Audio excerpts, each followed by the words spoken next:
저는 고민을 많이 합니다. 목회가 무엇일까? 설교가 무엇일까? 어느 날 저녁에 혼자 설교 말씀을 들으면서 산책을 하면서 또 그 고민에 빠졌어요. 목회가 무엇일까?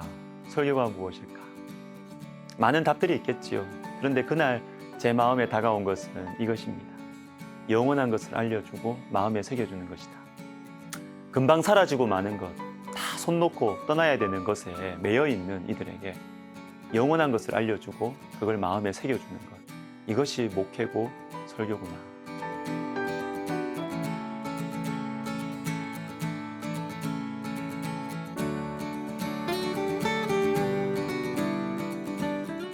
두 가지를 생각해 보겠습니다. 첫 번째, 하나님의 기쁨입니다.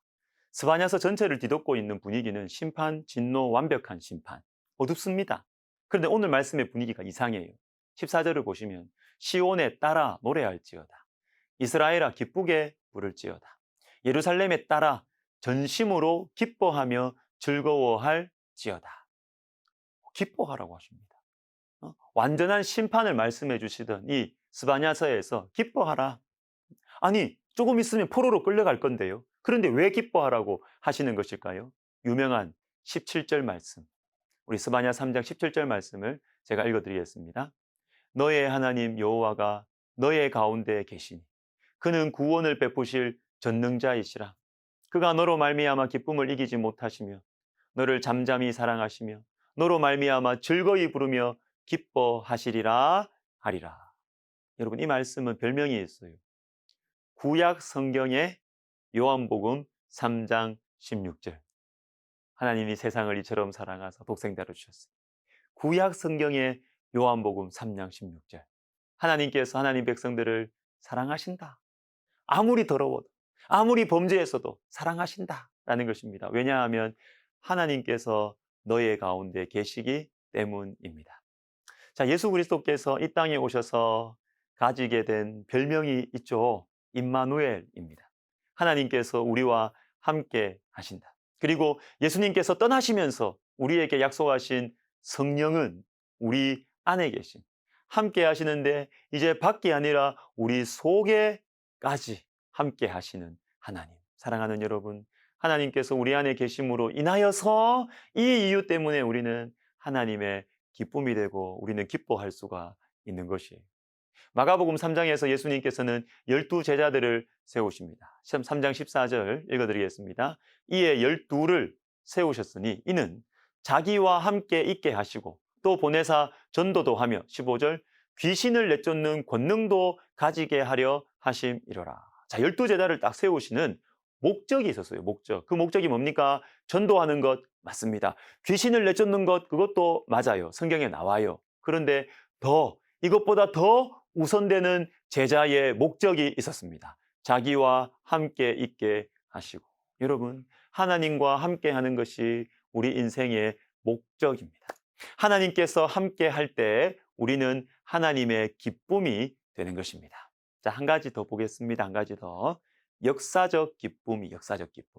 자, 지금 이 스바냐서의 말씀을 처음 듣던 하나님 백성들은 조금 있으면 바벨론의 공격을 받게 될 것이고 또 바벨론으로 포로로 끌려가게 될 것입니다. 그런데 하나님께서는 이들에게 기뻐하라, 노래하라고 하십니다. 자, 이것은 우리 신앙을 향한 본질적인 도전이에요.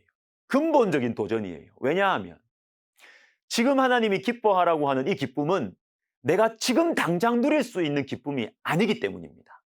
바벨론 포로 생활 이후에 그리고 멀리는 하나님의 본체이신 예수께서 우리 가운데 오신 그 놀라운 사건, 예수 그리스도의 오시는 그때, 그리고 더 나아가서 그리스도의 죽으심으로 이제는 우리 속에 쏟아 부어지는 하나님의 임재, 즉 성령 하나님께서 오시는 그때에 이루어질 기쁨이기 때문입니다. 그러니까 이 기쁨을 실제로 누리는 것은 내가 아니고 이후의 세대들이에요. 나는 고통을 당할 겁니다. 그리고 우리 후손들은 기뻐할 것입니다. 여러분, 이러할 때도 우리는 기뻐할 수 있을까요? 이러할 때도 우리는 노래할 수 있을까요? 저는 그래서 오늘 말씀에 등장하는 이 기쁨을 이렇게 이름 지어 보았습니다. 역사적 기쁨이라고. 우리가 살아가는 시대는 순간적 기쁨에 젖어 있습니다. 오늘 내가 당장 누려야 되고 오늘 내가 당장 이용해야 되고 오늘 내가 당장 즐거워해야 합니다. 내일에 대한 생각 없습니다. 다음 세대에 대한 배려도 없고 다음 세대를 위해서 내가 희생하고 헌신하는 것, 이런 생각들은 말은 좋아요. 말은 많이 합니다. 그러나 실제로는 관심 밖이에요. 순간적 기쁨에 우리의 영혼은 병이 들어가고 있는 것입니다. 그리고 순간적 기쁨은 사단의 강력한 무기이고 사단의 속임수인 것입니다. 너를 위해 살아라, 오늘을 위해 살아라는 것이죠. 여러분, 혹시 지금 여러분 풍부함을 누리고 계십니까? 그 풍부함으로 다음 세대에 투자하십시오. 반대로 오늘 말씀이 유다 백성들처럼 지금 당장 지금 내가 하나님의 심판과 진노, 인생의 어두운 터널을 지나가고 있습니까? 그렇다면 두려움 때문에, 이 두려움 때문에 절망과 근심 속에서 인생을 내려놓는 것이 아니라 다음 세대는 나와 같은 전철을 밟지 않도록, 나처럼 살지 않도록 지금부터라도 다음 세대를 향한 교육과 기도를 시작해야 할 것입니다. 그렇게 함으로써 지금 내가 누리지 못하는 영광을 다음 세대가 누리기를 기대하는 것이죠. 그래서 오늘의 심판은 내가 감당하고 그 미래적 칭찬과 명성은 다음 세대가, 내 아들들과 내 후배들이 누릴 것을 기쁨으로 바라보는 것입니다. 이 기쁨, 이 역사적 기쁨을 즐기면서 눈을 감는 사람들, 오늘을 살아가는 사람들이 하나님의 백성들입니다. 지금 우리 세대 가운데 가장 부족한 것이 무엇이죠? 저마다 자기만 사랑하는 것이죠. 자기를 사랑하니까 성경이 지속적으로 강조하는 이 영원한 것에 대한 가치, 한 세대, 두 세대가 지나가는 것으로 멈추지 않는, 눈에 보이는 물질적인 가치와 기준들에 매이지 않는 본질적인 것에 대한 개념이 점점 더 약해지고 있는 것입니다. 지금 내가 힘들면 그것으로 다른 것들에 대해서는 관심을 그냥 꺼버리는 것입니다. 우리 모두 이 순간적 기쁨에 취하지 맙시다. 역사적 기쁨을 누리십시다. 여러분, 잠에서 깨어나십시오. 자기 사랑에서 벗어나시기를 바랍니다. 순간적 기쁨에 중독되어 있는 이 세대, 아니 저와 여러분이 잠에서 깨어날 수 있는 것은 역사적 기쁨입니다. 역사적 기쁨을 아는 사람은 여유가 있어요. 이 기쁨을 아는 사람은 죽음도 감당할 수 있습니다. 죽음이 이 사람들을 삼키지 못합니다. 역사적 기쁨을 아는 사람은 세상을 이길 수 있습니다. 할렐루야.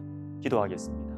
하나님 아버지, 역사적 기쁨을 우리의 가슴 속에 허락해 주셔서 다음 세대를 향하여 기도하고 교육하고 투자하는 저희들 되게 하여 주옵소서. 예수님의 이름으로 기도하옵나이다. 아멘.